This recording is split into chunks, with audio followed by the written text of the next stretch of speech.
c'est pas grave finalement de pas être bon au classement général. C'est ça que j'avais envie d'entendre en fait un petit peu, Étienne, c'est parce que finalement, Mathieu Van Der Poel, il y a cette comparaison forcément avec son grand-père, le défunt Raymond Poulidor. On en attend monts et merveilles, mais est-ce que finalement, je sais pas, lever les bras 2 fois sur un Tour des Flandres, tant mieux si ça lui suffit finalement. S'il venait à gagner en 2023, il aurait gagné autant de fois le ronde que l'ensemble des coureurs français dans l'histoire. Patrice Julien, allez mon Juju, il va être proclamé, il va être acclamé. Julien Alaphilippe, champion du monde. Attaque de Marlou.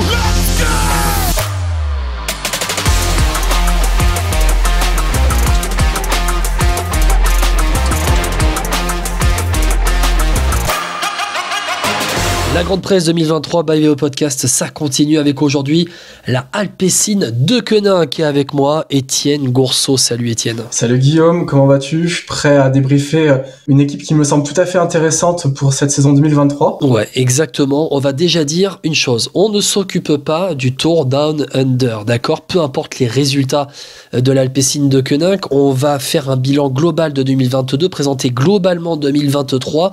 Ce n'est pas à ce moment-là de la saison qu'on va s'attarder sur certains résultats, même si parfois ça peut être intéressant.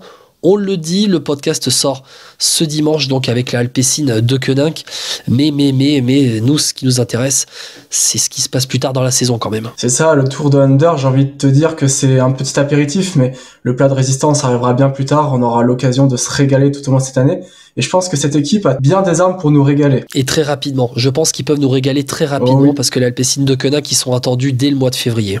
Mais on va commencer avec cette formation Alpecin Deceuninck. C'est le bilan 2022, mais c'est surtout la montée en World Tour qui a été validée pour l'Alpecin Deceuninck après ces 3 dernières saisons où finalement il n'y a pas eu beaucoup de suspense avec un Mathieu Van Der Poel qui a très bien performé, mais on verra qu'il n'est pas forcément tout seul, Mathieu Van Der Poel, dans cette équipe. Tout d'abord, pour commencer, l'Alpecin Deceuninck, c'est 9e sur le bilan 2020-2022, 8e sur la saison 2022. Bon, c'est un peu, Étienne, l'aboutissement du projet Alpecin. Alpecin qui est arrivé, le sponsor Alpecin qui est arrivé en 2020 pour succéder à Corendon Circus lors de ce début de période finalement 2020-2022 qui a défini les futures licences World Tour. Bon, ils ont investi pendant 3 ans, ils ont mis Van Der Poel sur la route pendant 3 ans et puis ils ont accédé au World Tour. Alors oui, ils ont mis Van Der Poel sur la route pendant 3 ans, mais il n'y a pas que lui. C'était pas le seul, attention, je le dis. C'est ça, c'est que ils ont un sprinter comme Jasper Philipsen qui est peut-être un des meilleurs, voire peut-être le meilleur au monde en 2022. C'est quelqu'un qui a marqué des gros points aussi l'année dernière, notamment sur le Tour de France. J'ai envie de dire, quand t'as 2 coureurs de standing mondial, Guillaume, entre nous, c'était une Conti Pro plus. C'est une Conti Pro qui n'en avait que de nom. Oui, parce que finalement, ce qu'on se disait de la Alpecin, c'est que c'était une équipe World Tour qui n'avait pas les contraintes du World Tour, étant donné qu'ils étaient en Conti Pro, ils étaient invités sur toutes les courses, et puis après, s'ils voulaient pas participer à telle ou telle épreuve,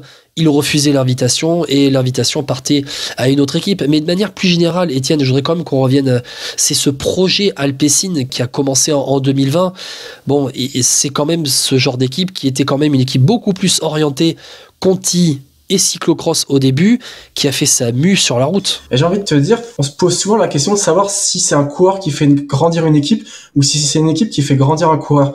Dans le cas de la Alpecin et de Van Der Poel, j'ai l'impression que les deux sont vraiment corrélés. Van Der Poel a grandi grâce à d'abord la Corendon et puis ensuite la Alpecin, mais Van Der Poel a aussi fait grandir la Alpecin qui est devenue vraiment une référence au niveau mondial, capable de briller sur beaucoup de terrains. Van Der Poel a fait progresser, je pense qu'il a aussi suscité des vocations au sein de sa propre formation. Et puis, comme tu dis, ça a été orienté cyclocross et je pense que cette équipe a montré qu'on pouvait briller sur plusieurs terrains, alors que le cyclocross et la route étaient 2 choses très très distinctes durant les années 2000 et début des années 2010. Ils ont un peu vulgarisé un petit peu le cyclocross, Van Der Poel. Alors, je te mets aussi Van Aert dans le lot, mais l'arrivée de Van Der Poel, alors nous, il y avait une hype en France en plus avec Van Der Poel, petit-fils de Raymond Poulidor. Van Der Poel qui a fait 3e de Milan-San Remo cette saison. On a l'impression au début du projet, il était un petit peu isolé. C'est vrai qu'ils ont grandi ensemble avec l'équipe. Et puis après aussi, tu as un Tim Merlier qui a aussi eu des gros résultats sur la route. Il y a eu le recrutement de Jasper Philipsen. Jasper Philipsen qui lui est arrivé en provenance de la UAE pour les 2 dernières saisons. 2021, il est arrivé en 2021 à l'Alpecin Phoenix à l'époque. Il devient Alpecin Deceuninck en 2023. Cette équipe Alpecin, elle a grandi petit à petit. Elle a étoffé un peu sa densité d'effectifs. Sa densité, et puis des coureurs qui sont capables de briller sur plusieurs terrains, des sprinters, des bons flandriens, même des vrais ardennais. Donc une équipe qui est vraiment presque complète maintenant. Sur cette saison 2022, l'Alpecin Phoenix, donc en 2022, 34 victoires. Meilleure saison de son histoire. En 2021, c'était 33 victoires avec Mathieu Van Der Poel qui a remporté son 2e Tour des Flandres, qui a remporté une étape sur le Tour d'Italie, avec Jasper Philipsen qui a remporté une étape sur le Tour de France, avec Jay Vine qui a brillé sur la Vuelta, avec d'autres coureurs, je pense à Jakub Maresco, à Stefano Oldani, à Gianni Vermeersch.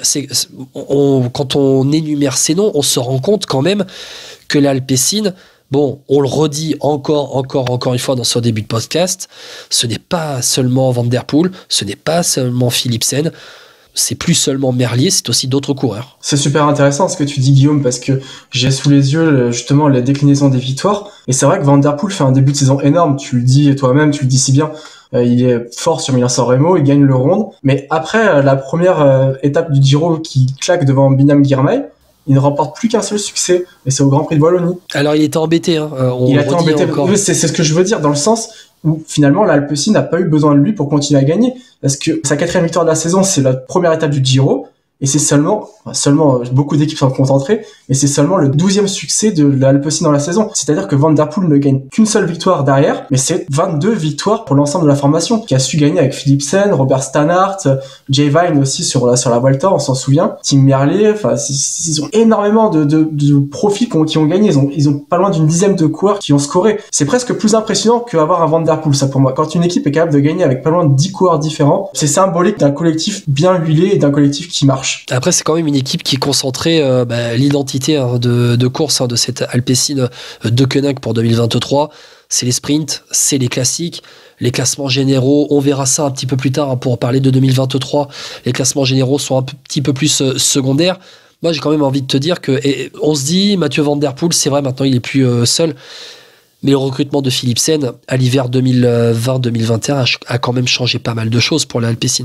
C'est un des meilleurs sprinteurs au monde. C'est devenu un des meilleurs sprinteurs au monde grâce à cette équipe, et c'est un coureur qui a fait changer de dimension encore une fois cette équipe, capable de gagner des sprints massifs sur les courses majeures, chose que n'était pas forcément capable de faire Mathieu Van Der Poel, qui est un bon sprinter, mais qui n'est pas de la classe d'un Groenewegen ou d'un Philipsen ou même d'un Cavendish. Mais avoir un Philipsen dans son équipe, c'est une arme redoutable. Alors un peu moins cette année, mais on sait que l'année dernière, les sprints pouvaient rapporter beaucoup, notamment sur les courses d'un jour. Philipsen, c'était une assurance tout risque. On va parler des transferts maintenant, avec quand même pas mal de mouvements. On va en parler, pas mal de mouvements. On va se concentrer sur les principaux mouvements, d'accord ?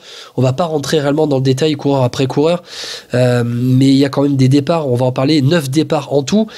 Je vais quand même me concentrer sur 2 départs. Le premier, on parle de cette équipe Alpecin de Koenig qui est concentrée sur les sprints et les classiques. Tim Merlier qui part à la Quick Step. Tim Merlier qui part, c'est quoi ? C'est parce que finalement, il s'est retrouvé un petit peu en numéro 3 derrière Van Der Poel et Philipsen. Sur le Tour de France 2021, c'était quasiment lui le leader par rapport à Philipsen. D'ailleurs, lui score et Philipsen ne score pas cette année-là. L'année 2022 de Tim Merlier a été quand même beaucoup plus compliquée. Alors, il y a peut-être eu quelques soucis, des choses dont on ne sait pas, mais il est clair qu'au sein de l'équipe, c'est clairement Jasper Philipsen qui a pris l'ascendant sur les sprints massifs, et il est difficile pour une formation. Enfin, j'aurais du mal à te citer actuellement une équipe qui a 2 sprinteurs de classe mondiale dans sa formation. Ça sera le cas forcément avec la Soudal Quick-Step, parce que Merlier rejoint Jacobsen. Bon, c'est rare les équipes qui ont 2 sprinteurs de cette trempe, et peut-être que Alpecin n'a pas, alors c'est peut-être une volonté de Merlier, mais Alpecin a peut-être refusé de gérer le problème des égos, parce qu'on connaît l'ego des sprinteurs. Ils ont peut-être refusé de devoir gérer l'ego de 2 coureurs qui ont peut-être les mêmes objectifs et qui se seraient marchés dessus. Parfois, le mieux, c'est l'ennemi du bien. Après, Tim Merlier, faut dire qu'il vient d'avoir 30 ans, il est quand même c'est difficile à dire, il est plus tout jeune, j'allais te dire, Tim Merlier. Il a peut-être besoin maintenant à la trentaine d'un nouveau défi. Il vient de signer 3 ans à la Soudal Quick Step. Il est champion de Belgique en titre. Il a fait 3e des derniers championnats d'Europe qui étaient remportés justement par Jacobsen. On se souvient, c'était à Munich, ce grand sprint massif à Munich, où il termine aussi derrière Arnaud Démare. Tim Merlier, il a besoin d'un renouveau. Un renouveau, c'est possible. Après, on verra ce que ça donne au sein de la Quick Step. Beaucoup de coureurs ont progressé en arrivant dans la structure, mais il y en a pour qui ça s'est moins bien passé. il va devoir s'affirmer parce que la concurrence sera encore plus rude là-bas du côté de la Quick-Step par rapport à ce qu'il avait en 2022. Donc il va falloir qu'il fasse son trou et il faudra pas qu'il connaisse 3 ou 4 mois très moyens pour commencer sa saison. Autre coureur pour qui la concurrence sera rude dans sa future équipe, c'est Jay Vine qui a performé, l'ancien VTTiste qui a brillé sur la dernière Vuelta avec 2 victoires d'étape pour Jay Vine et qui part à la UAE Team. Alors là, sincèrement, moi je m'y attendais pas du tout. Je me disais, bon, Jay Vine, il a brillé et maintenant, pour 2023, Alpecin, ils vont envoyer du bois sur lui, ils vont le mettre en avant. Alors attention Guillaume, il a certes gagné 2 victoires sur la Vuelta, où parfois il a quasiment été le meilleur grimpeur de cette... disons que sur les 15 premiers jours, c'était presque lui le meilleur grimpeur avec Evenepoel. Maintenant, des coureurs qui ont performé sur 1 semaine, 2 semaines, et dont on n'a plus trop entendu parler, bon, il y en a d'autres. Donc je suis un peu plus circonspect. Je sais pas si c'est une si grosse... Enfin, je ne saurais me positionner sur son cas et dire si c'est une plus grosse perte qu'un Team Merlier, j'en suis pas sûr quand même. On parle quand même d'une équipe Alpecin de Koenig qui met les classements généraux au second plan. C'est ça. Donc un Jay Vine qui a plus de liberté, alors que là il va partir à la UAE pour se mettre à la planche pour les autres. Il aura peut-être à un moment donné 2-3 libertés lorsque Pogacar ne sera pas aligné sur telle ou telle course. Mais Jay Vine, il avait toute la liberté à l'Alpecin. Toute la liberté, mais peut-être un peu de pression. Après, il y a peut-être des considérations financières qui rentrent en compte. C'est difficile d'entrer dans la tête des coureurs. Jay Vine a peut-être voulu surfer financièrement sur cette belle Vuelta. Peut-être qu'au fond de lui, il sait qu'il ne pourra pas être un grand leader et que il a pu profiter de ce qu'il a fait sur la Vuelta pour pouvoir rejoindre une formation qui, je pense, va pouvoir bien le payer, même s'il aura un rôle un peu plus ingrat, parce qu'il est clair qu'entre nous, il aura aucune liberté. Je ne le vois pas prendre le leadership, ne serait-ce que sur une seule épreuve, y compris des épreuves plus inférieures. Mais il y a d'autres considérations quand t'es coureur. C'est vrai nous, on est des amoureux du vélo, on aime le beau vélo, on aime le spectacle, on aime les grandes attaques. Mais ça reste aussi un sport professionnel, avec des carrières qui sont parfois courtes. La moyenne, c'est moins de 8 ans pour un coureur cycliste. Donc il faut pas oublier qu'il y a d'autres considérations à prendre en compte. C'est un choix qui peut se comprendre maintenant. Il sait où il va, il sait ce qu'il perd, et c'est pas sûr de savoir ce qu'il gagne, du moins sur le plan sportif. Bon, après, Jay Vine, lui, il est arrivé sur le tard, sur la route, lui qui vient du VTT. Il vient d'avoir 27 ans, et à 27 ans, t'as l'UAE Team qui arrive derrière et qui, à mon avis, t'offre un bon petit chèque. Bon, je sais pas si j'aurais réfléchi plus longtemps que lui aussi. On va parler des arrivées pour l'Alpecin de Koenig en 2023. Les arrivées, alors moi il y a des arrivées qui sont quand même très intéressantes. Je trouve qu'il y a vraiment de la qualité dans le recrutement de l'Alpecin qui accède en World Tour pour les 3 prochaines saisons. 2 coureurs qui arrivent de la Groupama FDJ, un qui arrive de la formation pro, c'est Ramon Sinkeldam. Là c'est une grosse perte aussi pour Arnaud Démare.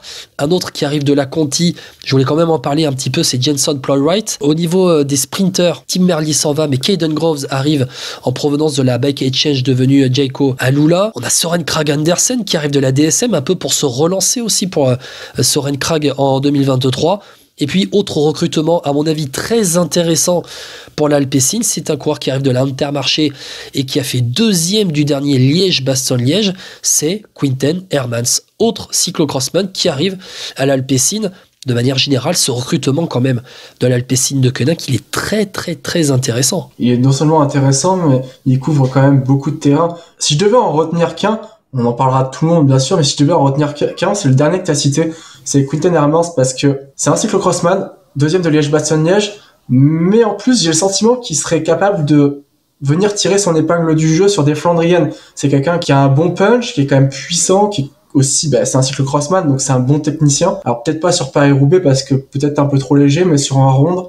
Alors il y a Mathieu Van Der Poel bien sûr, mais on sait très bien que sur les Flandriennes, avoir 2 ou 3 cordes à son arc, c'est quand même pas plus mal que de miser sur un seul coureur. L'arrivée de Søren Kragh aussi, ça vient renforcer un peu ce groupe-là. Tout à fait. Après, quel Søren Kragh Andersen on aura? Est-ce qu'on aura celui brillant du Tour de France 2020, capable d'attaquer quasiment sur tous les terrains, que ça soit de la montagne, du punch ou des profils un peu plus plats, qui a gagné 2 étapes sur le Tour de France 2020, ou est-ce qu'on aura le Søren Kragh Andersen de 2022 qui a un peu traîné sa misère, qu'on a quasiment pas vu l'année dernière? À voir. C'est la saison de la relance, quoi. Je vois un peu ce qu'il a fait l'année dernière. Alors, il y a une 7e place à Milan-San Remo, mais une 5e place sur Gand-Wevelgem. Et c'est quand même léger pour un coureur de son calibre. Je te parle aussi, alors on va passer très rapidement sur ces coureurs-là.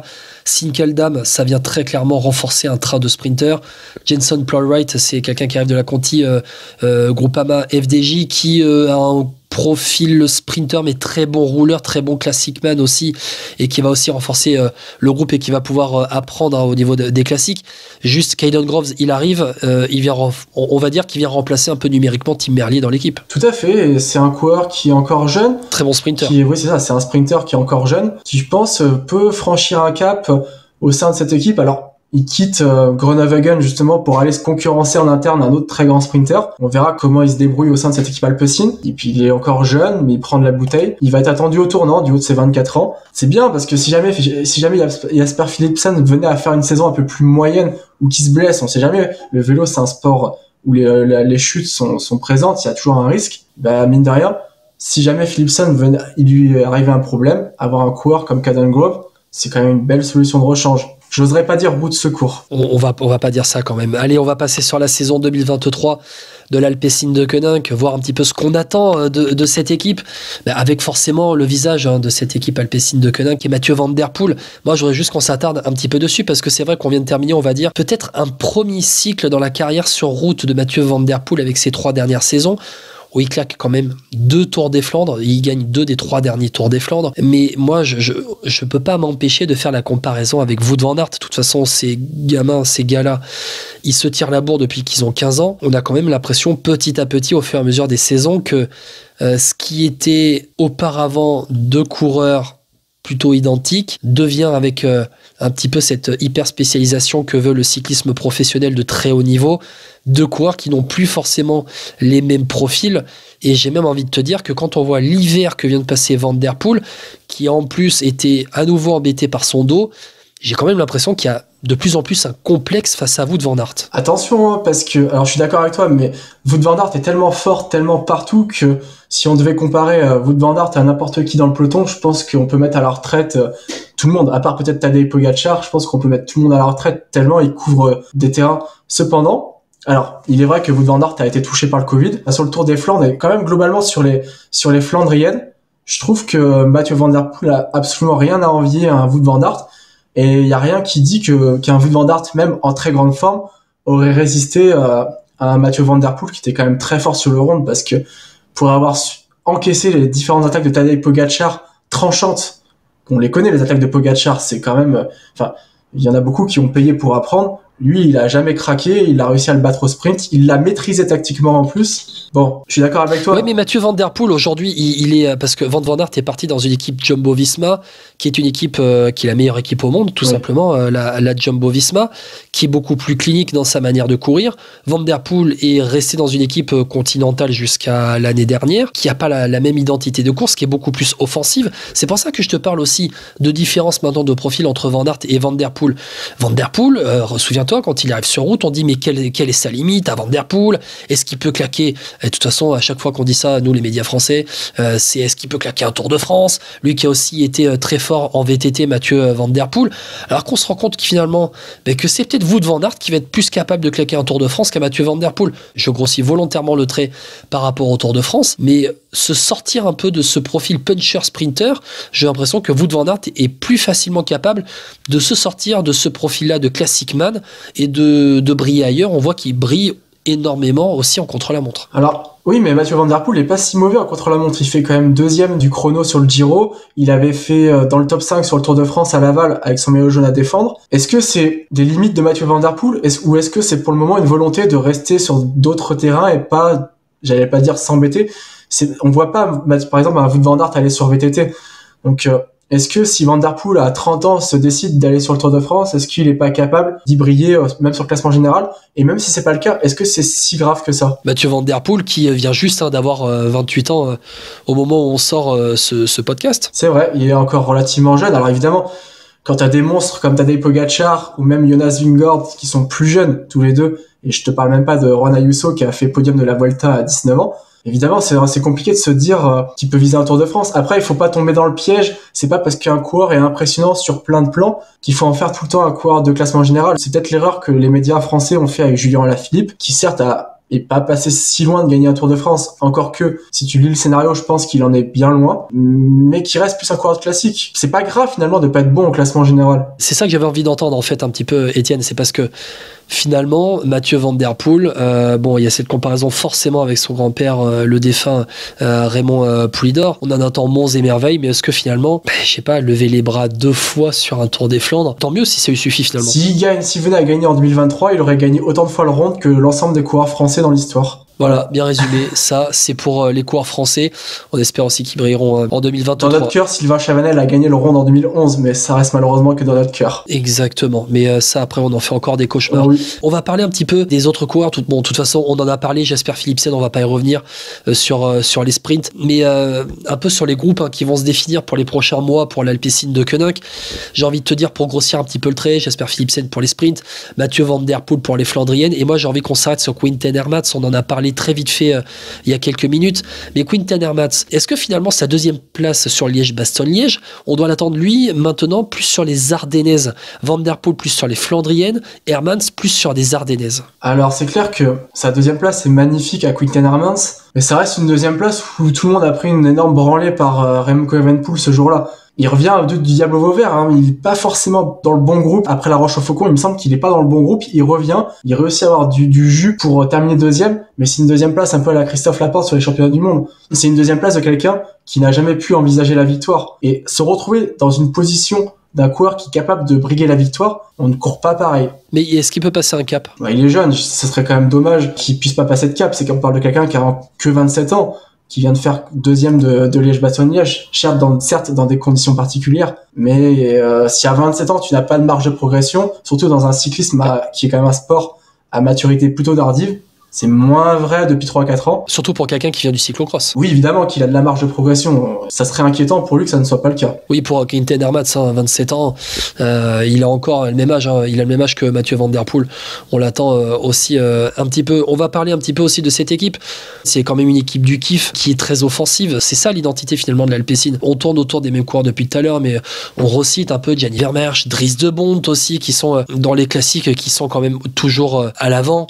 C'est quand même une équipe dont l'identité de course va pas changer. Alors c'est peut-être qu'un sentiment personnel, mais j'ai le sentiment que ça l'était peut-être un peu moins en 2022 d'ailleurs. Van Der Poel finalement, il gagne le Ronde en étant très attentiste. Alors face à Pogačar, c'est difficile de faire autre chose qu'être attentiste, parce que quand tu te fais martyriser par un coureur qui t'attaque n'importe quand, n'importe où et sur n'importe quel terrain, déjà pouvoir suivre, c'est presque être offensif. Mais ça a été quand même un peu moins vrai. On a moins vu cette équipe prendre les responsabilités, même sur le Tour de France finalement.